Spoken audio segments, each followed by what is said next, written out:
Shalom, shalom, shalom, peuple de Dieu. Bonjour, bonsoir de partout où vous nous suivez.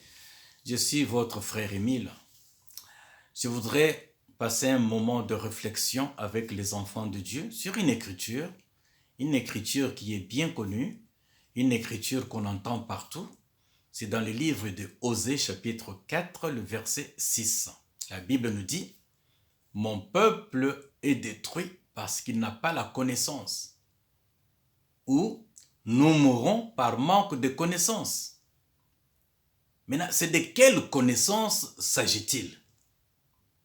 Parce que nous voyons aujourd'hui les gens qui ont fait des exploits. Ils ont lu la Bible du début jusqu'à la fin, c'est-à-dire de Genèse jusqu'à Apocalypse. C'est bien. Lire la parole, c'est très bien. Mais ce qui est important, ce n'est pas la simple lecture. C'est d'aller comprendre qu'est-ce qui est caché derrière. Car la Bible nous dit, vous sondez les Écritures. Vous pensez trouver en elles la vie éternelle, mais ces Écritures témoignent de moi. Notre Seigneur dit que ces Écritures dont vous lisez, ça témoigne de moi. C'est-à-dire que derrière chaque Écriture, se cache Dieu. Voilà ce qui sauve. Il faut que quand tu lis la parole de Dieu, il faut aller trouver où se cache Dieu. C'est ça qui sauve. Remarquez, bien-aimés. La Bible dit que notre Seigneur, dans sa vie sur terre, il se promène toujours entouré d'une foule immense. Et il leur parlait, selon les livres de Matthieu, chapitre 13, le verset 34, il leur parlait qu'en parabole. Il ne leur parlait jamais sans parabole. C'est-à-dire que il leur parlait sous un code. Donc, nous comprenons que le peuple qui écoutait un code. Donc, écoutait quelque chose qui n'est pas révélé, qui est caché. Et au temps du soir, le disciple renvoyait les gens dans leur domicile. Et il pose la question à notre Seigneur Jésus-Christ, mais maître, tu les as envoyés avec la parabole. C'est là que notre Seigneur leur répondit, soyez heureux vous qui avez droit à ces choses-là. Mais à eux, ce n'est pas pour eux. C'est-à-dire que il a renvoyé ce peuple avec la parabole. C'est-à-dire aussi, en d'autres termes, qu'il a tué ce peuple. Parce que quand tu n'as pas l'explication, tu meurs. Voilà pourquoi, au temps du soir, il ramène son peuple. Ceux qu'il avait choisis, il les ramène dans la maison. Et là, il leur donne l'explication. Ah, c'est par là que nous comprenons que nous mourrons par manque de l'explication des Écritures. Parce que si tu lis une simple lecture, tu meurs.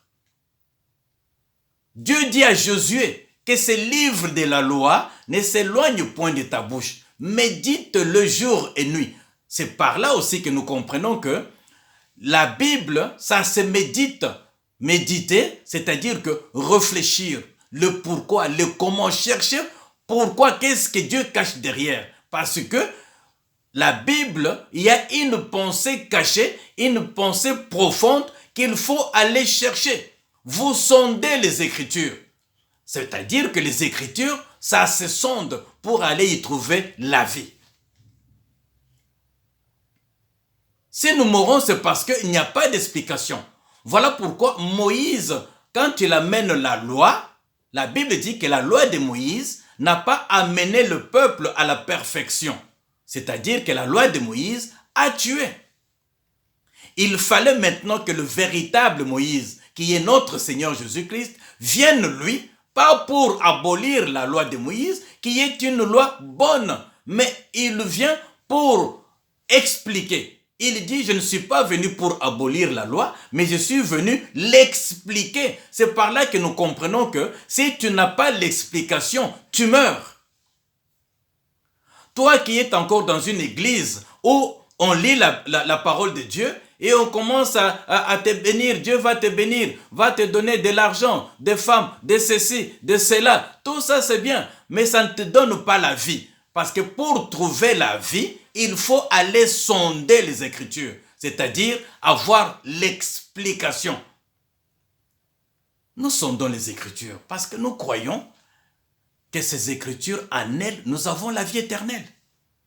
C'est-à-dire, pour avoir la vie éternelle, il faut aller sonder les Écritures.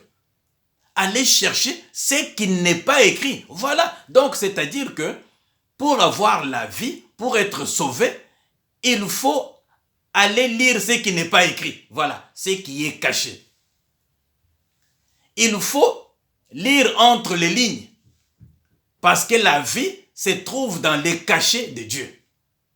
Mais aujourd'hui, gloire soit rendue à notre Dieu. Parce que, quand il est venu, il a apporté la lumière. Le temps de voile est passé.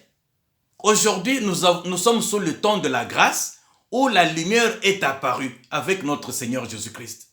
Il est venu, il a apporté l'esprit de révélation, le Saint-Esprit, qui lui seul est capable d'aller sonder les Écritures. Donc, c'est avec le Saint-Esprit que nous pouvons entrer en profondeur de ce qui est caché. Et cette profondeur, c'est ça qui nous amène la vie. Donc, nous sommes sauvés parce que nous avons l'explication de ce qui était caché, qui ne l'est plus aujourd'hui. Parce qu'aujourd'hui, Dieu nous a fait grâce, nous sommes au temps de la fin, où Dieu dit à Daniel, Daniel, scelle les livres, cache ces choses jusqu'au temps de la fin, plusieurs liront et leur connaissance va augmenter. C'est par là que nous comprenons que nous sommes au temps de la fin où nous n'avons plus de choses cachées parce que tout est mis à nu. Avec le Saint-Esprit, nous sommes capables d'expliquer les choses, les pourquoi, les comment, les ceci. Chaque écriture a son explication. C'est ça qui sauve, bien-aimé. C'est ça qui sauve. Dans le livre de Luc, chapitre 21, si je ne me trompe pas, notre Dieu était tellement content. La Bible dit qu'il tressaillit de joie. Pourquoi? Il dit, Père, je te loue parce que tu as caché ces choses aux sages et aux intelligents de ce monde. Mais tu as révélé à tes enfants. Notre Seigneur était content de dire que, Père, oh, qu'est-ce que je suis content, je tressaillis de joie parce que tu as caché ces choses. Bien aimé, c'est très important. Dieu n'a pas mis ces choses-là à la portée de tout le monde pour que tout le monde soit sauvé. Voilà pourquoi nous disons que Dieu n'est pas venu pour sauver le monde, il est venu pour sauver un groupe de ceux qu'il a choisis, ceux qu'il a connus d'avance, c'est ceux-là qui sont sauvés, qui seront sauvés. C'est comme ça que c'est fait, bien-aimé.